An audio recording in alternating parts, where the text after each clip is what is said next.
जिया हो बिहार के लाला, जिया तू 1000 साला। नहीं नहीं, मैं बिहार चुनाव की बात नहीं कर रहा, वो तो खत्म हो चुका है। बल्कि जंगल राज और मंगल राज के इस घमासान के बीच मैं एक ऐसे इंसान की बात करने वाला हूं जो किसी भीड़ का हिस्सा नहीं बल्कि खुद एक आंदोलन है। भले जेब खाली हो, जेब में गांधी हो या ना हो, दिल में एक आंधी होनी चाहिए जिसकी धड़कनें क्लासरूम से निकलकर पूरे समाज में लहर बन जाती हैं। वह आदमी जिसके पास एक वक्त पेंसिल खरीदने के पैसे नहीं थे, वो आज लाखों बच्चों का भविष्य लिख रहे हैं। आप भले 1 साल लेट से तैयारी करो, लेकिन 1 साल लापरवाही मत करो। जिनकी माँ पुराने पन्ने सीकर नोटबुक बनाती थी, बेटा आज दुनिया का सबसे बड़ा एजुकेशनल यूट्यूब चैनल चला रहा है। एक समय जिनके पास बस का किराया देने के लिए 90 रुपए नहीं थे, वो आज उसी 90 रुपए में पूरा कोर्स पढ़ा देता है। जिसने ठान लिया था अगर सिस्टम नहीं बदलेगा तो मैं बच्चों को इतना मजबूत बना दूंगा कि वो सिस्टम बदल देंगे। और एक वक्त ऐसा भी आया जब उनके कोचिंग सेंटर पर बम फेंक दिया गया। हमारा सब बम बहुत बेहतरीन ढंग से एक एक पिन पॉइंट कर करके ऑफिस में जगह जगह यहाँ पे, तो उनके हजारों बच्चे ढाल बनकर खड़े हो गए और कहने लगे, सर आप क्लासरूम में पढ़ाइए, बाहर जो होगा हम संभाल लेंगे। जिया हो बिहार के लाला, जिया तू 1000 साल। आप इसरो के वैज्ञानिक को लाइए, बिहार में चुनाव ना हरा दिया तो कहिएगा मुखिया के चुनाव में हरा देगा। जिस राज्य में धोड़ी चाटने वाला गाना ट्रेंडिंग में जाता होगा, नीचता की हद है। वो गाना गा रहा है, ये नीचता नहीं है। नीचता ये है कि यहाँ हम 12 करोड़ लोग उस गाने को ट्रेंडिंग में बना के उसको ट्रेंडिंग में पहुंचा देते हैं। इससे नीच हरकत क्या हो सकती है। आज के वीडियो में मैं बात करूंगा खान सर की, जिनकी पॉपुलैरिटी आज कई नेताओं और सेलिब्रिटी से ज्यादा है। सूर्यवंशी। अभी एक इवेंट में मैं और खान सर दिल्ली की चीफ मिनिस्टर के साथ एक साथ स्टेज पर थे। उनसे बात करके बेहद मजा आया, अद्भुत अनुभव था। बहुत कम लोग होते हैं जो सक्सेसफुल होने के बाद बड़े सिंपल रहते हैं। उनसे मिलते वक्त ही सोच लिया था जब भी टाइम लगा उनके ऊपर वीडियो जरूर बनाऊंगा। दोस्तों, लोगों को यह जानने में जितना वक्त लगा कि कटप्पा ने बाहुबली को क्यों मारा, उससे ज्यादा वक्त लगा ये जानने में कि खान सर का असली नाम क्या है। पर सच्चाई ये है कि नाम चाहे जो भी हो, उनकी पहचान अब किसी सरनेम की मोहताज नहीं। भ्रम में नहीं रहिएगा कि कोई आपका साथ देगा। कोई अगर आपका साथ दे सकता है, कोई आपको कामयाब कर सकता है, तो केवल एक व्यक्ति है, वो आप खुद है। खान सर वो इंसान है जो सपने देखते भी हैं और उन्हें हकीकत में बदलने की हिम्मत भी रखते हैं। उनका सपना था कि एजुकेशन का हक सिर्फ अमीरों तक सीमित ना रहे। रिक्शे वाले का बेटा, चाय वाले की बेटी, सिक्योरिटी गार्ड या किसी ड्राइवर का बच्चा, उसे भी वही मौका मिले जो किसी बड़े स्कूल में पढ़ने वाले को मिलता है। आज चाहे पटना हो या पटियाला, भोपाल हो या भागलपुर, हर शहर, हर गली में आपको खान सर का एक स्टूडेंट मिल जाएगा जो कहीं एसपी होगा, आईएएस होगा, रेलवे में होगा, डिफेंस में होगा या किसी ऑफिस में मेहनत से अपनी जिंदगी की कहानी लिख रहा होगा। अभी रक्षाबंधन का उनका मैंने एक वीडियो देखा, बाप रे बाप, राखियों की वजह से हाथ हथौड़ा हो गया है। 15 से 20 हजार बहनें राखी बांधने आई। कमाल का लगाव और इज्जत है। और जब हाल में उन्होंने अपनी शादी पर अपने स्टूडेंट्स के लिए महाभोज रखा तो इतनी भीड़ आई कि किसी नेता की रैली भी छोटी लग जाए। 70,000 स्टूडेंट अपने सर का आशीर्वाद लेने पहुंचे। लाइन जो था यहाँ पीएमसीएच से लेके एनआईटी तक लगा हुआ था। एजुकेशन किसी भी इंसान को आसमान तक पहुंचा सकती है। खान सर इसका जीता जागता उदाहरण है। कपिल शर्मा के शो से लेकर कौन बनेगा करोड़पति में अमिताभ बच्चन के सामने वो बैठ चुके हैं। 107 करोड़ से शायद हम कुछ घर बना लेते, लेकिन ठुकरा कर जो बच्चों को पढ़ाया है ना, आज हिंदुस्तान के हर भारतीयों के दिल में मेरा एक घर है। क्या बात है साहब। एजुकेशन में रेवोल्यूशन लाने के बाद अब खान सर हेल्थ के क्षेत्र में एक बड़ा इतिहास रचने जा रहे हैं। पटना में उन्होंने बनवाया एक ऐसा हॉस्पिटल जहां इलाज सरकारी हॉस्पिटल से सस्ता होगा, लेकिन सर्विसेज किसी प्राइवेट हॉस्पिटल से कम नहीं होंगी। वो कहते हैं अगर बीमारी अमीर और गरीब देखकर नहीं आती तो इलाज भी अमीर और गरीब देखकर नहीं होना चाहिए। लेकिन अब सुनिए कमिटमेंट का लेवल। जब हॉस्पिटल बन रहा था उन्होंने कहा ऑपरेशन थिएटर में महंगा मार्बल लगाओ, कोई कमी नहीं रहनी चाहिए। काम हुआ, सब कुछ चमक उठा। लेकिन जब हेल्थ एक्सपर्ट आए उन्होंने कहा सर ये मार्बल इन्फेक्शन फैला सकता है, गलत टाइल लग गई। कोई और होता तो कहता यार इतना पैसा लग गया है, क्या फर्क पड़ता है। लेकिन खान सर ने एक सेकंड नहीं सोचा, उन्होंने वहीं खड़े खड़े कहा पूरा फ्लोर तोड़ दो और वही टाइल लगाओ जो डॉक्टर कह रहा है, क्योंकि उनके लिए लग्जरी नहीं लाइफ मैटर करती है। उनके लिए नेम नहीं, नेशन मैटर करता है। इस हॉस्पिटल में डायलिसिस, कैंसर ट्रीटमेंट से लेकर ब्लड बैंक और मॉडर्न ऑपरेशन थिएटर तक सभी फैसिलिटीज होंगी, लेकिन फीस बेहद मामूली रखी गई है। मतलब जो फिलॉसफी उन्होंने एजुकेशन सिस्टम में फॉलो की वही हेल्थ सेक्टर में करेंगे, यानी अफोर्डेबल। आखिर क्या है वो सोच जो एक आम इंसान को इतना महान बना देती है कि करोड़ों लोग उसे अपना गुरु या अपने परिवार का हिस्सा मानने लगते हैं? उनकी इस इंस्पिरेशन जर्नी के लिए थोड़ा फ्लैशबैक में आपको ले जाना चाहूंगा। अपने बचपन के बारे में खान सर मजाक में कहते हैं कि मैंने गरीबी को उतने पास से देखा है जितने पास से लोगों ने अपनी पत्नी को भी नहीं देखा होता।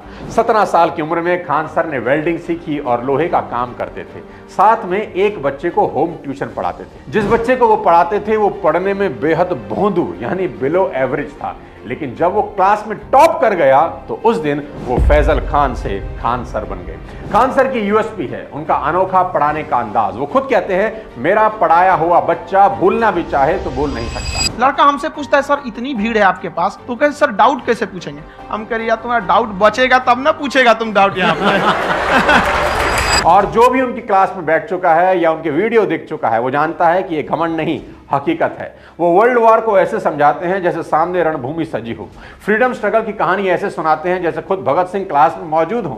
यूक्रेन, रशिया या इजराइल, फिलिस्तीन जैसे जटिल मुद्दों को वो अपने देसी अंदाज में ठेठ भाषा में यूं खोलते हैं कि सुनने वाला हंसते हंसते सोचने पर मजबूर हो जाता है।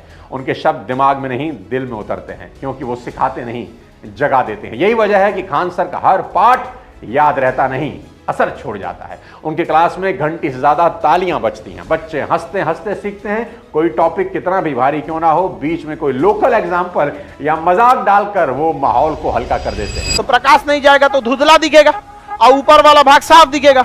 इसी को कहते हैं चांद में भी दाग है, अरे ससुरा गाढ़ा है। वो इतिहास को केवल तारीखों में नहीं बांधते बल्कि उसे घटनाओं के सिलसिले के रूप में पिरो देते हैं।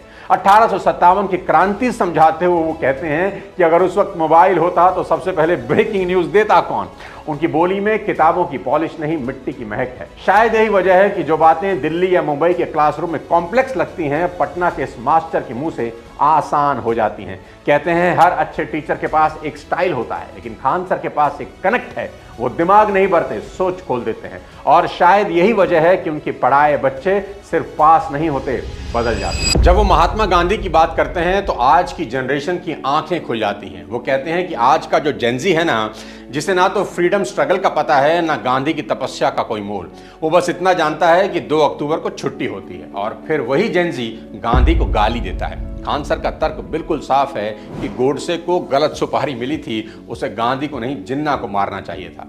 नाथूराम गोडसे, हमको लगता है इसलिए किसी ने गलत सुपारी दे दी थी, फोटो दिखाने में गलत कर दिया, मारना है इसको मार दिया उसको जाके। भाई मारना था तो जिन्ना को मार देते यार। उनकी नजर में गांधी वो व्यक्ति थे जिन्होंने बिना तलवार, बिना सेना, सिर्फ सत्य और अहिंसा से ब्रिटिश साम्राज्य की नींव हिला दी। उन्होंने भारत को आजादी ही नहीं दी बल्कि इंसानियत का सबसे बड़ा पाठ भी सिखाया। लोग भले गाली देते हैं, जिसकी औकात अपने गांव के मुखिया से लड़ने की नहीं है, जिसकी औकात एक विधायक से लड़ने की नहीं है, वो उस गांधी पे आवाज उठाता है जो गुलाम देश में इंग्लैंड की महारानी से लड़ा था। कि बदलाव बंदूक से नहीं विचार से आता है। खान सर ऐसे पढ़ाते हैं जहां इतिहास रटने की चीज नहीं, समझने का जरिया बन जाता है। अपने शिक्षा के आंदोलन के लिए खान सर ने एक ऐसे राज्य को चुना जिसकी कहानी बेहद दर्दनाक है।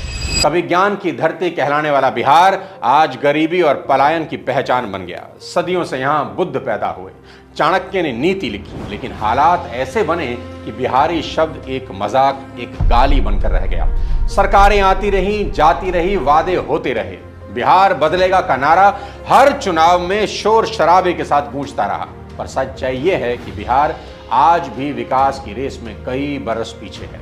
बिहार पूरे देश में तीसरा सबसे ज्यादा आबादी वाला राज्य है, लेकिन गरीबी में बिल्कुल आखिरी पायदान पर है। प्रशांत किशोर कहते हैं कि बिहार जितना कागजों में गरीब दिखता है, हकीकत में उससे भी ज्यादा गरीब है। कि भाई आंकड़ों में जितना बिहार गरीब दिखता है, उससे हकीकत मुझसे कई गुना ज्यादा बदहाल और गरीब है। एक समय ऐसा भी था जब अपहरण यहाँ का उद्योग धंधा बन चुका था। प्रकाश झा की फिल्म आई थी बहुत साल पहले, अपहरण।